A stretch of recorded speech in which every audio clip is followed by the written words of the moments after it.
Bonjour à tous, je suis Séverine, la maman de Maurice, le petit garçon qui avait témoigné avec moi il y a à peu près un mois maintenant sur une vidéo qui exposait la gravité de notre situation et l'inacceptable de ce que nous avions vécu et que nous vivions encore. Je reviens vers vous parce qu'aujourd'hui, tout ce que j'avais pu mettre en place ou que nous avions coordonné de mettre en place, mon entourage, mais aussi des personnes sensées, sensibles à ce qui se passe à travers le monde et qui est d'une gravité sans nom, n'a pas suffi ou n'a pas été, je dirais, entendu véritablement par le système dans lequel nous vivons aujourd'hui. Je vous avais fait part en fait des tortures et des viols que nous avions subis avec Maurice au sein de l'armée, mais aussi au sein d'un regroupement qui dirige aujourd'hui notre État et qui dirige de nombreux États et qui font de nous des victimes d'une horreur totalement inacceptable, mais qui ne nous isole pas, je dirais, de la problématique humaine au milieu de tout ça.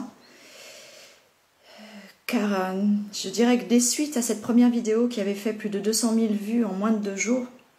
700 commentaires auxquels j'ai quasiment répondu à chacun d'entre eux, j'ai reçu de nombreuses mamans extrêmement courageuses par mail, par téléphone ou qui se sont simplement manifestées par le biais de Facebook et qui, par leur témoignage, ont révélé la gravité dans laquelle notre gouvernement plongeait l'amour des mères et l'amour des enfants dans un génocide total. Ces mères extrêmement courageuses, des suites à ma vidéo, s'étaient permis de revenir vers moi pour me demander de l'aide. Aujourd'hui, c'est moi qui vais demander de l'aide à chacune et à chacun d'entre vous. La veille de la marche que nous souhaitions organiser avec l'association que j'avais créée pour aider chacun d'entre nous et chacune d'entre nous, et surtout pour sauver nos enfants,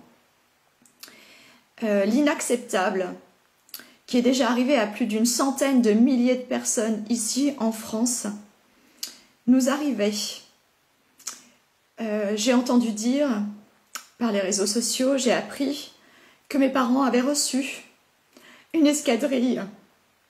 de gendarmerie armée et d'un camion ambulancier destiné à venir nous séparer, Maurice et moi. Sans aucune prévenance, mais ça à la juge. Ce l'était bien gaudi de me le dire, mais surtout sans aucune raison.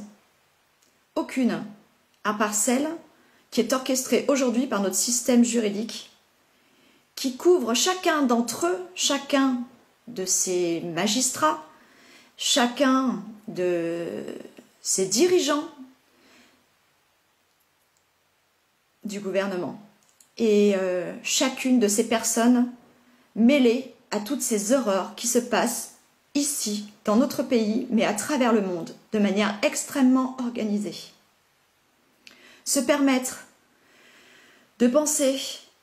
aujourd'hui que n'importe qui, sur n'importe quelle décision,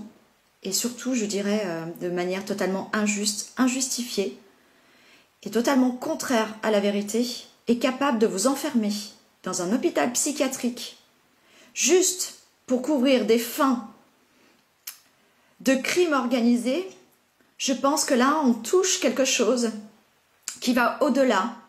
de l'inacceptable. Trouvez-vous ça normal qu'un enfant qui a été maltraité, violé, en plein traumatisme, qui attend de la justice et du peuple, que les gens se réveillent et qu'on vienne le sauver,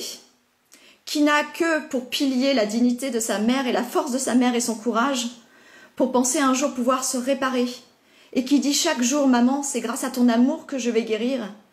et qu'on vienne juste pour laver ces gens, pour qu'ils puissent continuer impunément à nous trahir ou à détruire ce qui est le plus beau du ressorti du lien maternel avec son enfant qui s'appelle l'amour, de vouloir le détruire au nom simplement d'une puissance qui est la leur, de vouloir maltraiter, de vouloir par la puissance récupérer la vie et les énergies des autres par le viol, se permettent demain de m'enfermer. 25, voire peut-être même plus, je n'ai pas tout à fait le nombre en tête, il s'est passé beaucoup trop de choses aujourd'hui depuis cet instant-là, pour que je me rappelle pleinement. Mais admettons 25 ou 30 attestations de personnes autour de moi,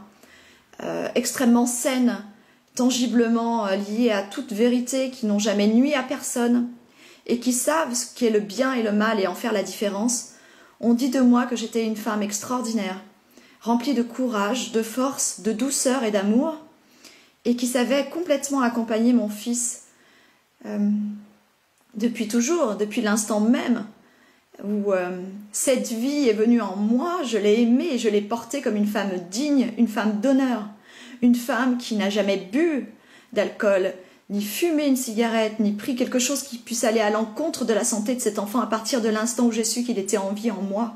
À aucun instant je n'ai été une mère nuisible de rien. Mon fils n'a manqué à aucun instant de câlin, à aucun instant de compréhension, d'accompagnement, de réveil à son éveil, et surtout de compréhension. Mais aujourd'hui, on est capable d'avoir envie de séparer cet enfant qui a besoin nécessairement aujourd'hui de l'amour de son entourage et de sécurité dans laquelle il va pouvoir enfin peut-être simplement espérer aller mieux un jour. On avait mis en place avec Amaury depuis plus de 9 mois une cellule, je dirais, de secours, d'amour, de présence, de compréhension, mais aussi une cellule d'accompagnement psychologique avec une thérapeute extraordinaire que je tiens à saluer à travers ce témoignage, qui a fait des choses fabuleuses avec lui, qui venait en immersion à la maison parce qu'Amaury, avec son électrochimiosensibilité induite, liée au traumatisme et toutes les irradiations et les tortures qu'on a pu lui faire subir, ne peut pas s'habiller comme un enfant normal et avoir un rythme usuellement normalisé. Pour lui, elle venait et offrait jusqu'à presque 2 heures de son temps pour permettre à Amaury d'évacuer, de se libérer, de parler, de prononcer en son corps, en ses mots,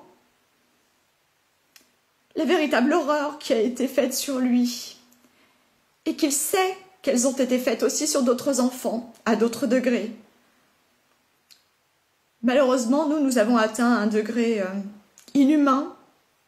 de leurs horreurs. Mais ce qui est le plus inhumain aujourd'hui, c'est de penser qu'une juge des enfants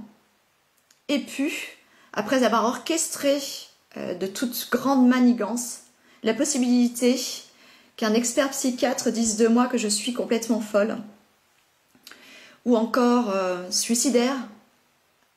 alors que j'ai toujours prouvé à travers chaque instant, depuis ce dépôt de plainte et depuis cet engouement à vouloir connaître toute la vérité qui avait été faite sur nous et qui existait dans le monde, j'ai fait preuve d'un discernement incroyable. J'ai créé une association après avoir entendu mon fils me demander de sauver les autres enfants. Je me suis battue sans relâche. J'ai même fait, je dirais, ce que beaucoup d'autres femmes auraient aimé faire, mais qu'elles n'avaient plus le courage de faire. J'ai fait face à chacun d'entre vous, avec courage, sans me voiler, sans flouter mon visage, et encore moins celui de mon fils, pour vous alerter de l'ignominie dans laquelle nous vivons. Et c'est ce courage-là que l'on veut empêcher. 200 000 vues, 2 jours pendant lesquels chacun d'entre vous avait manifesté tellement d'amour et tellement d'empathie et donc de conscience par rapport à ce que nous vivons et ce que le monde vit.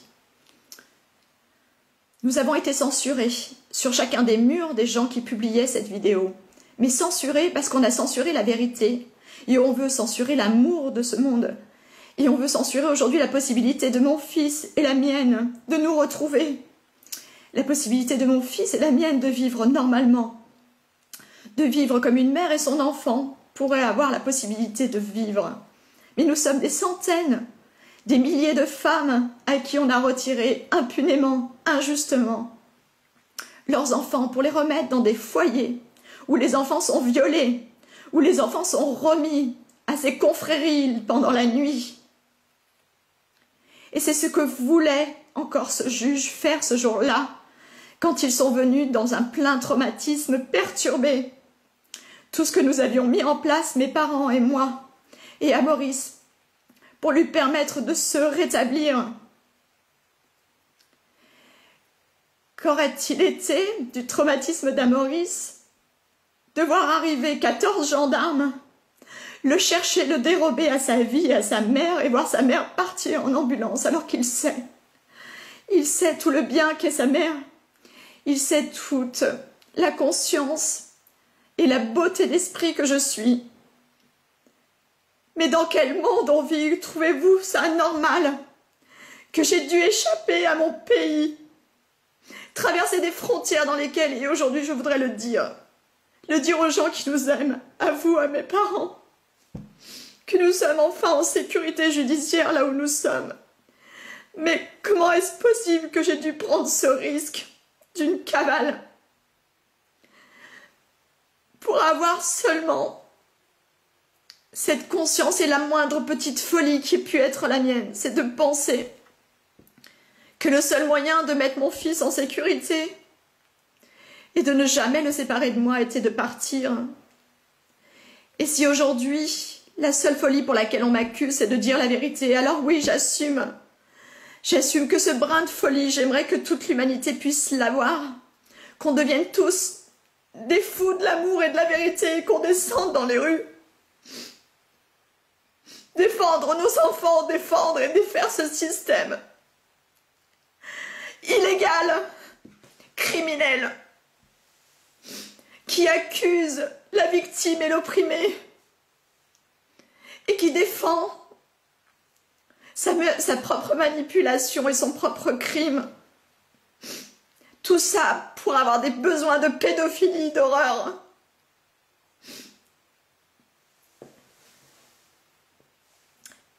J'ai juste besoin de vous poser une seule question. Vous qui aimez vos enfants, qu'auriez-vous fait pour que le traumatisme s'arrête? Qu'auriez-vous fait pour mettre votre enfant en sécurité? Est-ce normal de devoir déraciner mon enfant de sa propre famille, de son propre pays, de son environnement, des gens qui l'aiment pour le mettre en sécurité?